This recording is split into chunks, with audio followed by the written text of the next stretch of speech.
તો મંત્રી ઈશ્વરસિંહ પટેલે વીબીજી રામજી યોજના અંગે માહિતી આપી હતી, જેમાં રાજપીપળા કમલમ ખાતે પત્રકાર પરિષદનું આયોજન કરવામાં આવ્યું હતું। વીબીજી રામજી યોજના માત્ર રોજગાર પૂરતી સીમિત નથી, સામાજિક અને આર્થિક સશક્તિકરણનું પણ મજબૂત સાધન બનશે। યોજના ન હતી ત્યારે 2011માં 25.7% ગરીબી હતી। 2023માં યોજના થકી 4% ગરીબી રહી છે।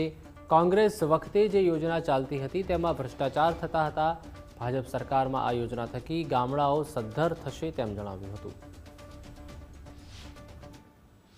પ્રધાનમંત્રી શ્રીનું સપનું છે કે આપણા દીકરા દીકરીઓ તમામ લોકો આર્થિક રીતે પગભર બને અને આ અધિનિયમની અંદર પણ આ રીતે જોગવાઈ કરવામાં આવી ત્યારે આવનારા દિવસોમાં આનાથી પણ અનેકવિધ આ વીબીજી રામજી અંતર્ગત લાભ થવાનો છે।